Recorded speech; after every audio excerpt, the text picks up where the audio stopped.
Hello and welcome to Lincoln Debates. I am your host and moderator Lincoln, and today we are joined by Lincoln and Lincoln. In this episode, we will be debating the merits of social media. Lincoln will be arguing that social media is good, and Lincoln will be arguing that it is bad. Lincoln, as an avid social media user, why do you believe it is a force for good in the world? Lincoln, not only is social media a force for good, it's the greatest innovation in communication since the invention of the printing press. It brings people together, whether it's reconnecting old friends or connecting people across the world who otherwise might as well have been on different planets. A person with no friends can find their community, find the other people who love the same things they love, and they can talk to them about it. Social media guarantees that no one, however physically isolated they might be, ever has to be truly alone.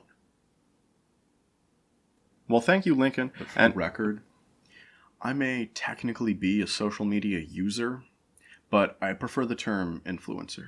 Thank you. Well, thank you, influencer. And Lincoln, why do you believe social media is not a force for good?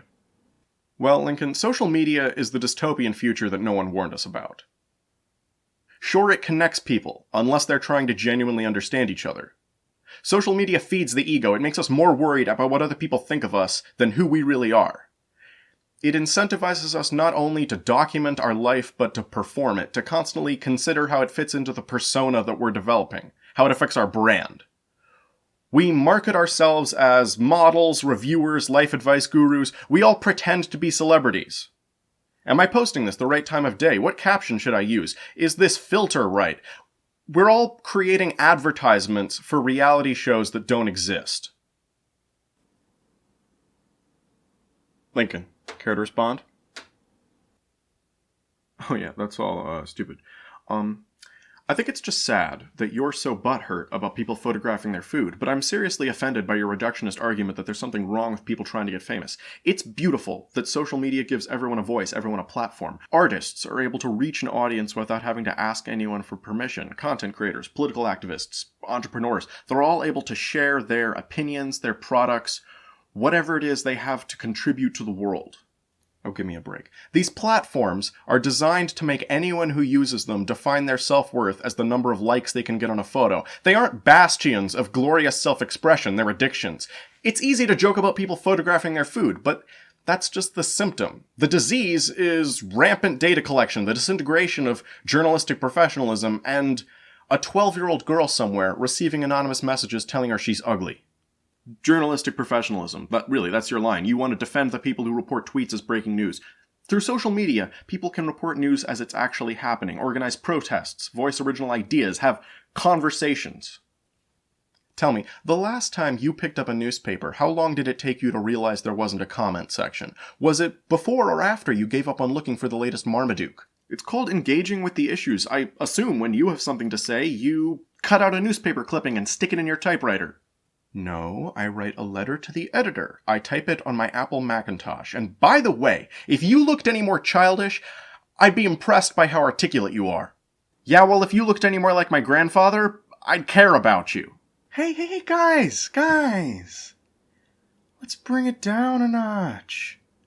You're both handsome, stylish gentlemen. There's no need for personal attacks. Lincoln, what does journalism have to do with social media? When anyone can announce a breaking news story just from their phone, it incentivizes professional journalists to run unconfirmed stories just to keep up, even if that means abandoning procedures for vetting sources, verifying that information is accurate before running it, redacting sensitive material that might put people's lives in danger. Has anyone ever told you should have a radio show? I feel like you're about to say something mean. 'Cause the audio distortion might make you sound less stupid. The decline of print journalism started long before social media. Cable news is also ad-supported. If you like, we can debate ad-supported news another time, but here's the thing. Every argument you've made so far in this entire debate has been critical of how social media platforms are being used, not the platforms themselves. These are tools. You're judging the people using them, not the tools themselves, and that's both elitist and intellectually dishonest. That's not true. I've made it very clear that I think the way these platforms are being used is a natural outgrowth of how they're constructed, not just the people using them. Let's change gears. What about privacy concerns? Are the two of you worried about your information being sold or stolen? Well, I don't love data mining, but I do think it's a relatively insignificant problem compared to government surveillance. If I've posted a photo, I'm already choosing to make that public. It's a much bigger privacy violation for someone to be hacking into my computer's webcam. What about private messages? There's nothing public about private. I'm with you on the problem of government surveillance, but saying, what about this other problem, doesn't solve anything. And how about facial recognition softwares? All of our photos are being sold or stolen to create databases that will make the surveillance state we currently live in look like a joke a few years from now. Well, I don't have anything to hide. Oh, really? Yup. That's ironic. Really? Why's that? You know what? I'll text it to you. Oh, wow. Cutting edge.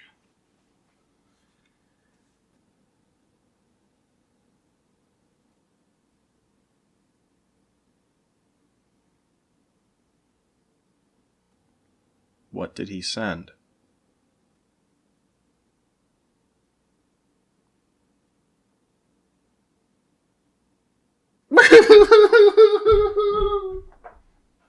What did you text him?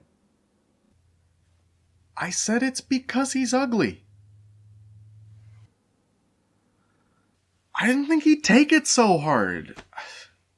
Lincoln, that was so over the line, so inappropriate. I almost feel insulted myself. I know, Lincoln, I'm sorry. I'm sorry, Lincoln, please come back.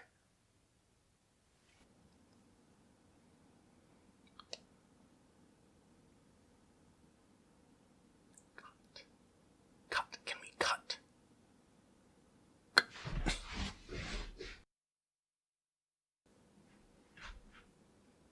Hello again, we are back.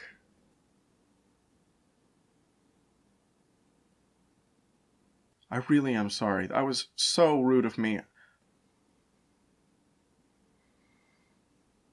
I'm clearly not mature enough to be on social media. I'm so sorry, Lincoln. Well, technically texting isn't social media. Well, yeah. But let me ask you something. If you plan on telling young people that social media is bad for them, how do you plan on getting that message to them? Well, obviously through this debate. And how are they going to see this debate? Okay, I see where you're going with this.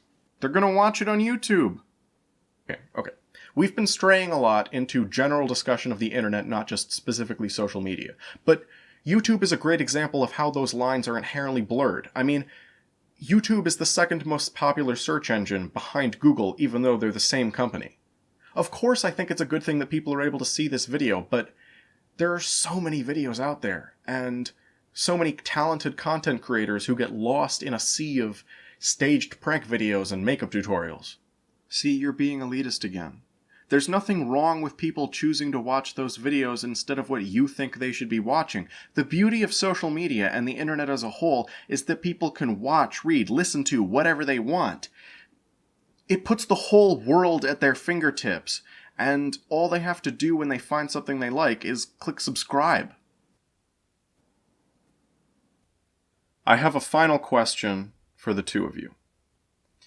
Do you believe that your two opposing sides can reach a compromise?